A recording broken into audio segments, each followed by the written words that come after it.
મિત્રો આપણે મગફળીમાં જે નિંદામણ દૂર કરવા માટે અને મગફળીનું મબલખ ઉત્પાદન કઈ રીતે આવે એનો આપણે અગાઉ 2 દિવસ પહેલા તમને જે વિડીયો મૂક્યો હતો એનું નામ છે બલમિયા. આ બલમિયા કહેવાય છે અને આ બલમિયા કઈ રીતે ચલાવાય છે અને કઈ રીતે કામ આપે છે એનો તમને આજે અમે આ વાડીમાં તમને લાઈવ ડેમો બતાવશું કે આ કઈ રીતના કામ કરે છે, કઈ રીતે આના દ્વારા જે નિંદામણ દૂર થાય છે અને પાળા જે છે મગફળીમાં કઈ રીતે ચડે છે, મગફળીની જે નવી જે નસું આવે છે એ નસું જે છે એ વગર ડેમેજ થઈ કે એનું જે નુકસાન નથી થતું નસુનું, અને જે ફૂયા બેસે છે એને જે ફૂયાનું રક્ષણ કરે છે, પાળા ચડી જાય છે કે કઈ રીતના એ કામ કરે છે આપણે આપને છે ને તમે રૂબરૂ બતાવવાના છીએ. તો ચાલો આપણે જોઈએ.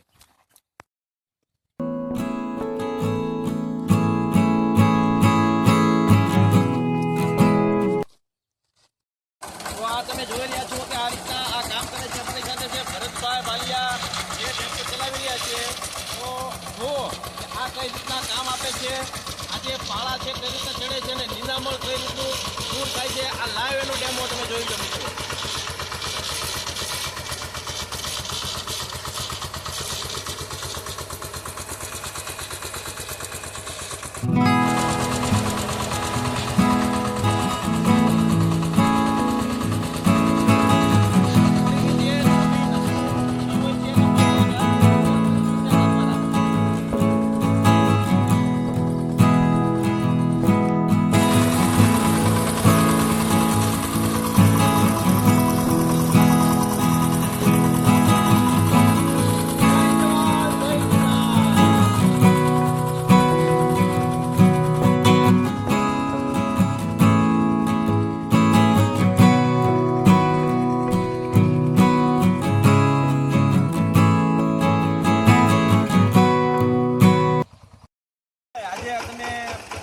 છે આપણે દેશી ભાષામાં બલમિયાને કહીએ છીએ.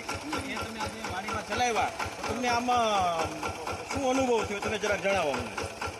તો પંડ્યાભાઈ આમાં એવું છે કે આ જે બનાવ્યું છે ને બલમિયા, હા, અને બીજા નંબરમાં એને ઘણા લોકો મોરપગા પણ કહે છે. બરોબર.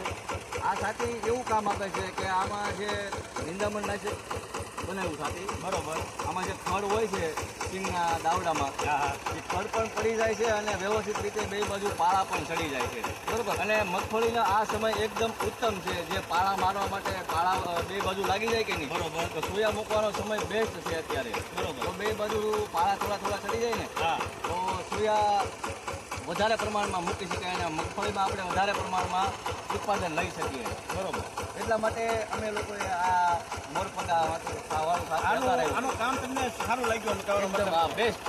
સરસ. આ પરેશભાઈ આપણે જાણકારી આપી કે જે અત્યારે આ સોયા મૂકે તો એને માટે આ સમયગાળો અતિ ઉત્તમ છે. અત્યારે આ જો ચલાવો તો નિંદામણ પણ દૂર થાય છે, નાનું ફળ હોય તો દૂર થઈ જાય છે અને મગફળીને કોઈ પણ પ્રકારનું નુકસાન થતું નથી. ઉલટાનું મગફળીમાં જે ઉત્પાદન છે એ આના કારણે વધે છે.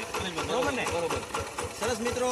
તો અત્યારે આ જે ગાળો છે, આ સમય છે એ મગફળીમાં આ નિંદામણનો સમય છે. અમે આપણા માટે આવા ખૂબ જ ઉપયોગી વિડીયો લઈ અને ફરીથી મળીશું. ત્યાં સુધી અમારી સાથે બન્યા રહો.